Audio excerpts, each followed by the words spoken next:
I just like because we're going back to religion now, but in a weird way. And this story really touched me. It touched my heart, and it really screwed me up for a few days. And I want, it's come up, so I have to share it. There's a guy called Desmond Tutu. Now, I thought, like, there's a guy called Desmond Tutu. Okay. From South Africa. Yeah. But I didn't realize that, right? So I'd heard this story about this guy called Desmond Tutu, and I hadn't realized, but I'll get to that. And this guy has got on a plane, and he got on a plane in Africa, and it was quite some years ago. And it was the first plane with 2 black pilots, right? And he was like, yes, right, I'm getting on a plane and there's 2 black pilots and this is so cool, right? So he gets on the plane and there's a perfect flight, and they hit some turbulence on landing, and it was a problem with landing, and he thought, I hope these black guys can land this plane. And I thought, isn't Desmond Tutu black? And how conditioned, right, is society for a black African man, right, to feel that much fear on landing? And they did manage to pull off this landing without a problem, like they managed. But the thought that had gone through his head in the first place, and it kind of worried him. And then when I heard about that story, I was like, how bad is it in society that a black person can think a black person is less in a moment of fear or less capable? Because thank you for bringing that up. And I wanted to bring up, I brought up one of my Howard University alumni. That was Vice President Kamala Harris. Yeah. There's another one that I have, a Howard University alumni. Her name is, she's a psychiatrist, and she's Dr. Frances Welsing. Dr. Frances Welsing. Yeah. She's a psychiatrist, and she specializes in the study of white supremacy. And a lot of people, and they don't understand, we talk about black on black crime, why some people of the African diaspora are very denigrated or suffer from self-hatred. Because when we think about some of the acts of colonization and slavery, Blacks or African people around the world, throughout the Americas, on the African continent, everywhere, where, even the Black Aboriginals in Australia, they were taught to, really it was ingrained to hate themselves and love the colonizer, love their white master. And Dr. Welsing, she wrote a book called The ISIS Papers, The Keys to the Colors. Like I said, Dr. Cress Welsing, she's no longer alive, but she analyzed racism, and she went to Germany to understand about Nazism and their hate towards Jews. And a lot of people say, well, the Jewish people are not a race, a religion. Oh, they are a race. They are a race. They're called Semite. It's a mixed race. And why Adolf wanted to get rid, we know that they weren't pure Aryans, so he's afraid of genetic annihilation. That's Dr. Welsing's words. I use it in my book, but I didn't give her really any credence for that. But a Jewish survivor had spoken with Dr. Welsing and said, you're going to do the same thing to your people, African Americans. And this was like about maybe 30, 40 years ago. She said, because they don't have really anywhere to go. The Latinas in your country, they can be, make immigration laws, push them out. The Blacks have nowhere to go.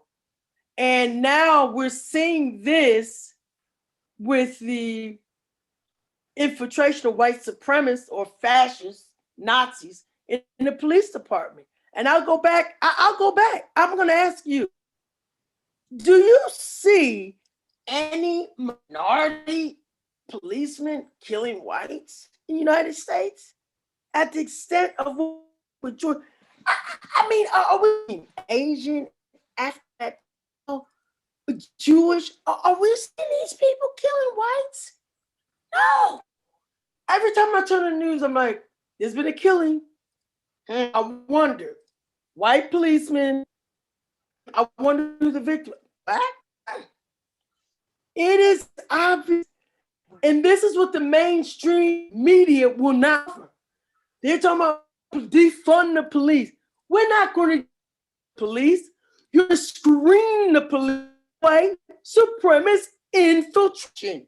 Period. Dr. Welsing talked about this. Donna Richards, she's an anthropologist. Dr. Donna Richards, you might want to Google her. Racism is global. And like what's going on is may not be as severe as it in the United States. But, you know, as a Black male living in the United States, it's dangerous. It's deadly. Just why these incessant murders. Nobody talks about, you know, I'm right next Arizona border, Southern California. There were 2 Black men from a didn't find the culprits, and it was suicide. I'm thinking, really? They the tree, they tied rope and hung themselves? No, these are acts of white supremacy, of fascism. And what you said about Desmond Tutu of South Africa is so sad, but so many, not just Blacks, minorities that are under the system of colonization. Been to Australia twice. And Black Aboriginal people like me, been on that continent, that country, 40,000 years. 40,000 years. And we have people from the British Isles come 300 years and disrupt their whole lifestyle. And they're living deplorably. Alcoholism, no jobs, excessive poverty. That they are direct effects of colonization, the system, white supremacy. And you know, a lot of people like to blame the victim. Oh, they shouldn't drink. Native American people shouldn't drink. The Americans have been home to Native Americans for thousands of years. Thousands. And you know, and they come to your house. This is colonization, white supremacy. Knock on your door, tell you to get out of your house, make you speak a different language, force you to practice a strange religion, and take all your resources. Like, good luck. No. And this is a system. It's psychology. One of the best psychiatrists of the African diaspora, I think, his name was Frantz Fanon. And that really goes into the psyche and the mindset of colonized people around, whether, you know, British tried to colonize India. I mean, Hong Kong. There's karma coming. There's karma coming. And I'm not saying, you know, and oh, you're British descent. You know, you said, well, I didn't do it. That was 300, 400 years ago, whatever. I had nothing to do with it. But there's karma coming from those acts. And that is why so many people of color suffer from self-hatred. They don't have the self-love. You know, I was growing up, my dad knows, he said, he told me she's not getting any blonde hair, blue eye Barbie dolls anymore. He knows my dad's very perceptive. So I had to have black baby dolls. Little things like that. Little things. The media. Who's on the cover of magazines? It's changing now. But my hair in dreads. When I was younger, I had a relaxer. So my hair looked straight, more European. Yeah. What am I? What am I incarnating? This is what I embrace what you love. This is my hair grade. Okay, I'm gonna get dreadlocks. Okay, or braids, or wear a fro. Natural. But the psyche of white colonization, white supremacy around the world is powerful. And the main thing, divide and conquer, get people of color to fight amongst themselves, hate themselves, and love the master. And I when you're into consciousness, you see it immediately. You know, oh, okay, well, okay, they're on that level. Even the portrayal of Jesus. He's from the Middle East. I don't know many people in the East that have blue eyes. I'm just saying. So that's the but again, this is 1619 when all this colonization started, and talk about it. But Arabs were the first to colonize Africa. They didn't take them out. They took them to some Arab places, but Arabs colonized Africa long before any European did. I mean, they stayed in Africa and did horrific things. So it's nothing new to conquer. You know, later Europeans came and took my ancestors over to the Americas and such. But this will stop because we are a human family. There's no one better than the other. We are spiritual beings, and we have to make that connection. But again, like I said, some people are at a low evolutionary state, and we can only change us. I cannot change somebody and I'm not going to try. I can only do me. And like I said, I know there's some people, well, she wrote about, oh my God, what kind of person is she wrote about? Yeah, she wrote about, religion. Oh my gosh, and it's like, oh, okay, so I'm not angry. You're on your level. I respect that, but I'm about truth. I'm trying to build a revolution. I'm trying to have people feel embraced. I'm tired of oppression at any level, whether you're Irish, you're oppressed by the English, whether you're Gypsy, oppressed by anybody in Europe, whether you're a woman oppressed by a man, you can't make equal pay. We need equality, and we need fairness, because we are spiritual beings connected to the Most High. And until we see that, we're going to suffer and continue to suffer. But I'm glad, thank you for bringing that up with Desmond Tutu. That self-hatred is with most colonized people. And you have to wake up. You have to wake up. If you're a parent, I give kudos, to my parents for that. Always teach us about Black history. It started in Kemet, in Egypt. A lot of people don't realize these dreads, Southern India, they come from Egypt, right? This hairstyle. And when you realize, your history, the great Mayans, people of Mexico, the great Incans of Peru that built those beautiful pyramids, you've got to find that on your own. And like I said, it's not just Black people. A lot of Latinos, they aspire in their community to be like Spain, the European part. They don't want anything to do with the Native American their culture or some of the African. Most Latinos have African blood. They don't want to believe that, but slavery didn't just stop at the United States. It stopped at Haiti, went to Cuba, Brazil, everywhere. So there's a lot of healing to be done. But again, we have to start with truth. We have to get to the root. And then get to truth. And then people that want to see and are ready to see, they'll see it. But a lot of people are not ready to see truth. And that's at their level. Hopefully one day they will see truth, or they will just be in darkness. Because ignorance is bliss. Ignorance is bliss. It is. One of my favorite movies is The Matrix. Take the red pill, you take the blue pill. You want to be awake and see truth? It's not easy. You'll be ostracized. You have a target on your back. All kind of issues. But oh man, I'm finished. Our time is probably about up, huh? Just want to remind people what I'd start. Well, it's like we've gone full circle, because it's like you're saying about karma. And I want to point out that a lot of the karma, we're living it, right?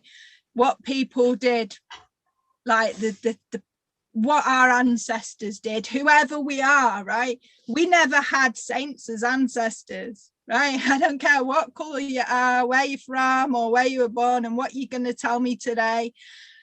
When you look into your ancestors, you're going to find out so much, and that they have said and done things sometimes hundreds of years ago, and they then told their children, who then told their children, then told their children, and we're still living by that irrelevant rule or irrelevant thing that they had said back then, right?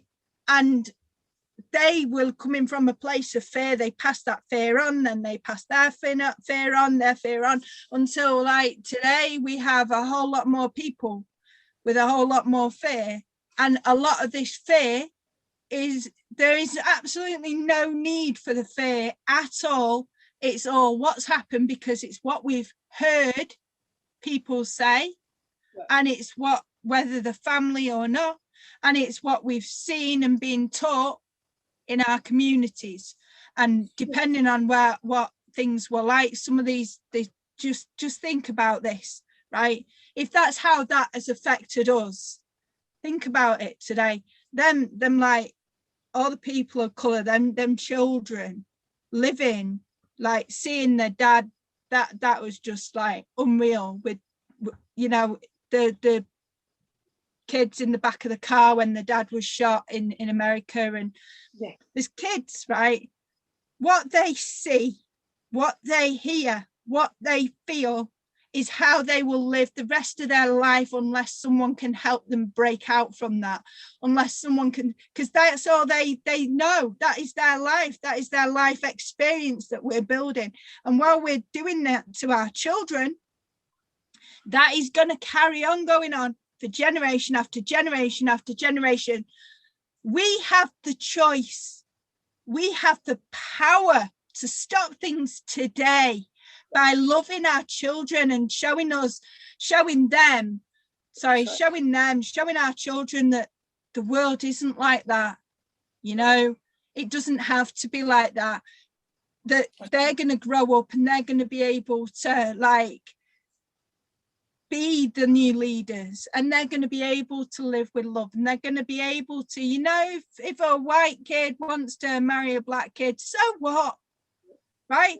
You're going to have beautiful babies. Like, they're going to be beautiful people in love. Like, I've got a friend whose life was made hell by her parents because she married someone that wasn't white, and the community being so awful because of like, what would your babies look like? Like, and that was only a few years ago. This stuff goes on today. Do you know what that baby looks like? It looks like love.